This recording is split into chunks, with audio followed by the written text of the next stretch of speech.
You know who I really like though, Blair? I love Samaje Perine. I love him. He is fantastic. I hope he's a Lion. Like, I think he's great.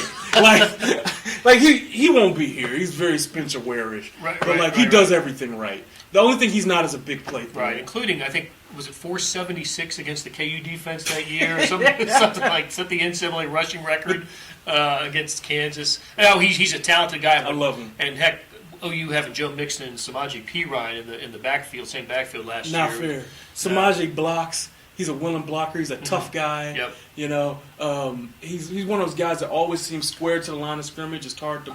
I got a name for you while we're in this position group, but I think a really fascinating guy, Christian McCaffrey. Yeah, I don't think he's going to be there though. And you know who I think is going to take him? Who?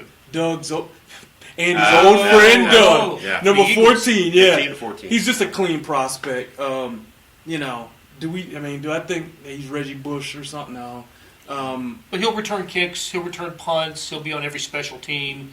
He'll be in the backfield. He can line up. He can split out wide. Yep, He can be a slot guy. He's the kind of he won't be there. You know. I got a 6'9" on him though. I don't like him as much as others. Interesting guy for sure. Well, last guy from Oklahoma won. D.D. Westbrook. What do you think of him? Yeah. Caught about 700 balls last year from Baker Mayfield. No, he's a productive guy. I don't have his size in front of me. And I'm forgetting his off-field thing. Yeah, he's got something Well, too. it was- there was was a it a domestic driving violence thing? incident with It his. was. There's another guy that you kind of gotta. I've heard there's some interest on the Chiefs' part though. So I mean, I'm just saying, like, they do their due diligence on everybody. But again, let me ask you something. If they draft a guy with that history again, what kind of stories are coming out on that, guys? Well, look, here's what I remember about the day of the draft of Tyreek Hill. You were on fire about it. I remember talking to you about it because we were. It was very complicated to take that in right at that point, especially here. You guys know more about it than I do because I wasn't here, but especially here with the aftermath of Javon Belcher. And I think the stance, at least that I took right away, was they shouldn't have drafted him.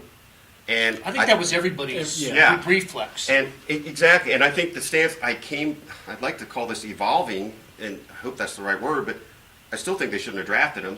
But they did draft him. So now what do? Well, you try to make the best of it on all fronts. You try to make it win-win. I wish they hadn't drafted him. To this day, he's a great player, and I hope there's never any more trouble with him, and maybe there never will be, right? But there's something that still just doesn't feel right about it to me. Ty's going to have to make sure he never gets in trouble. He's going to have to turn this thing into a positive as he grows and matures and stuff. And it's more about the statement you're making to the community that hits me, I think. Well, I mean, you could argue that statement really gets hammered home if you take another guy with that issue. That's right. Right. While you're looking up, what do you think of Kevin King? I like Kevin King. I think he's an option. I do too. He's a big guy to take matches up, and he's super athletic. He moves like a little guy, and he's big. I don't think he's going to be there, though. I think John's old friend, John Snyder, is going to screw him one pick early. I think he's going to. I do. I think he's going to take him one pick early. Go get him back from Mitch Morse. Well, the A-team's all about the people, so we're going to go ahead and answer some of these questions here. Well, let's be quick, though. Let's power through it, okay? Paul DeSantis asked, do you guys make anything at all? Hey, Paulie. He's one of the guys that, so say hi. Hey, he's one of the guys that always does it for us here. Thanks. Do you make anything at all of Reed and Dorsey not having their extensions in place? Fellas, what do you think? Not exactly. I don't know. I don't feel like I have enough insight as to why. It seems a little lurking out there, but not on my front burner. Yeah, I agree with that. I do too. I wouldn't worry about it just yet. Yeah, if nothing gets done by the start of training camp in July, then you can believe me. That's when you start to worry. Brendan Downey says, shouldn't running back be a top 3 round priority? There's a lot of good running backs in this draft. I don't know if you got to take one in the first 3 rounds.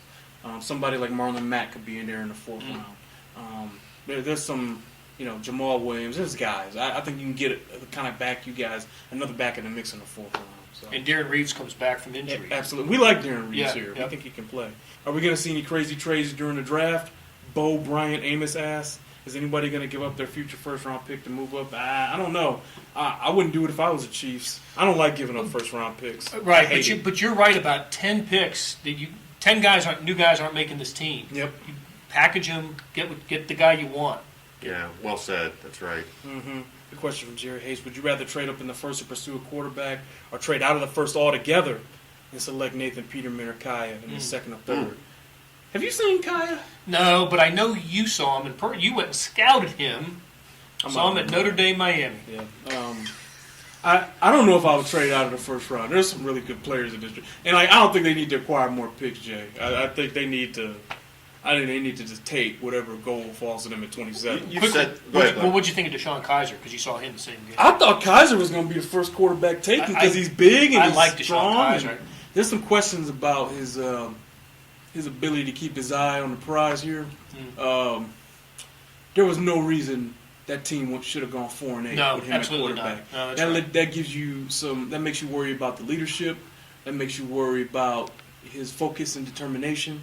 And when I went to Notre Dame, I asked his teammates, what about some leadership moments, and nobody could really produce anything. So, for better or worse, that's why I do that, right? So, maybe for whatever that's worth. Sort of a related question. Complete different story, by the way, was Sam Darnold from USC. Oh, yeah. Rose Bowl, I talked to Juju Smith-Schuster, and he's just shaking his head about the guy.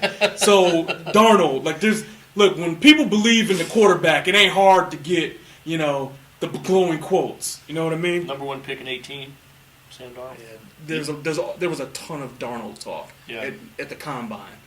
Is it into the third round that it's still premium? I think this is a good draft for the top 100. The fact that Chiefs have so many picks in this draft, this is a good draft. The only lull in it, in my opinion, is right after the number 1 pick, where you got a bunch of guys who, a bunch of mid-first round guys after that. Josh Dobbs, did either one of you guys see him? I saw only on the two. Yeah, saw him on TV a lot. Liked him. You love him, huh? Dobbs is one of those dudes. Don't worry, I'll go there for you. Watch him take him. He's one of those dudes that, boy, you watch him at the combine, and he's athletic, and he's slinging it. The ball's coming out of his hand. You're like, okay, Dobbs. Then you turn on the tape, and nothing comes easy. Nothing's coming easy. It's like he's processing too much. Does not get easier on this level. Okay, some of this stuff should look easy. Right, and from a team standpoint, you got off to a good start, and then Tennessee had. What was it, the Georgia game, that great comeback? Florida, I think. Didn't they have it was a good Florida. It was Florida. I thought he could have been the All-America quarterback this year going into the season, and I wouldn't have. But wasn't all that. No. Yeah. Ben Boulware from Clemson. Interesting Classic guy. undersized He was the defensive MVP of the national championship game. Made a lot of stops. He's a hard-working dude. Somebody will give him a chance. Yeah, he's one of those special teams guys. Yeah. He'll play a little bit because he knows the game and stuff. You know how that goes. Anthony Sherman-ish, That's the build too, isn't it? It's Vanderbilt linebacker Zach Cunningham. I Have like you guys him. seen him? Oh yeah. Yes, I like him a lot. Zach Cunningham. When they played Missouri this year, I made it a point to watch that game. Missouri ended up winning that game. It was a nice win for Mizzou. He was the best player on the field in that game. He was really impressive. Another guy. What would be actually pretty savvy for the Chiefs here? I think we agree. Okay, Marcus Peters, Pro Bowl.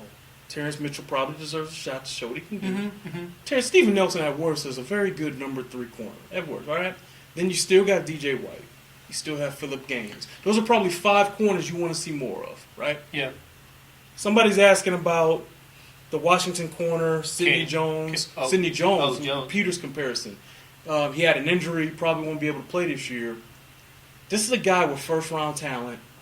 I'd take him in the 3rd round with one of those picks, redshirt him a year. Tremendous protection, right? You're probably not going to resign Phillip Gaines, right? Just because of the injury history. Yeah. There's another guy you could pop right into the mix next year. If you don't do it early, that's a guy to look at. He's a really good player. It's funny, you only think about redshirting quarterbacks in the NFL. You don't think about that at other positions. When the key is, we mentioned that if they don't move their picks, they got 10 picks. They're not all going to make the roster, Right. Blair. I'm telling you, maybe you take a chance on some injured guys that you can redshirt and just, hey, we're IRing you. You're done, Listen, I didn't expect to like the tape. Okay, I didn't think I was going to like it. But this guy's good. Alvin Kamara is good. I put a 6-7 grade on him. That means I think he's worthy of being taken in the latter half of the second round. Talk about a guy that fits what they do to complement Spencer Ware and Sharkandry. Alvin Kamara catches the rock out of the backfield. He's a big play threat. He's an outside runner, right? He can take it the distance. He's got a lot of juice. I would not take him in the first round, but I'm talking about a 3-man combo with Sharkandrick on third and Spencer and Kamara splitting first and second down duties, depending on what you need from them. With Kamara splitting some third with Wes, hey now, that's pretty doggone good. I'm in on Kamara. I think he's a good player. I think he's a second round. Second round. I think someone to take him in the second round. He might slide to the early third. But what's the inside linebacker depth look like in this class? I'm still working on that a little bit. There's some guys though. Jared Davis from Florida. I talked to him at the combine. Love his attitude. Tough kid. Got a football mentality. My kind of guy. Don't think he's going to be there in the first round, though. Once again, I think John's old friend, Reggie McKenzie. I think Reggie McKenzie is going to screw him. Do you guys notice a theme here? The teams that are good at evaluating talent like the same guys. I'd be shocked if Gerard Davis is there. I would. That guy he's a really good player. He's one of the few inside linebackers I think you could advocate going in the first round. Trade up for Reuben Foster? No. Because then, you don't trade up for the 6', 230-pound linebacker. Well, unless he's Ray Lewis. But even Ray Lewis was thicker than this guy. He's a hell of a player, though. I love him. I love watching him on tape. But are you going to give up a third-round pick for No. this guy? You know what I'm saying? No. Like, no one's doing that. What about the running back from Pitt? James the Hammer Connor. I love him. Great story. I love the Hammer. I think he's great. He's another guy, though, He's going to go to Pittsburgh or something. He's going to go to the Steelers. And then when Le'Veon Bell has another suspension, he's going to rip it up. And they'll be like, oh, James Conner. You don't take James Conner here. I'd take him in the fourth round, actually. But, James Conner, it's Spencer Ware again, Right. I love the guy. I think he can catch. I think he's a tough guy. Well, he overcame cancer. I mean, he's a great story. He might be all juice. I'm just telling you. I'm in on Connor. This is when I wish I had more time because I couldn't even write him up. I did 10 running backs. I couldn't even write him up. Couldn't get to him. Colin Duggan asked. C.J. Beathard later on. I like C.J. Beathard a lot more than I thought I would. No, but I want to hear what you say about him. I'm not saying in the 5th round, 7th-round pick, 6th round.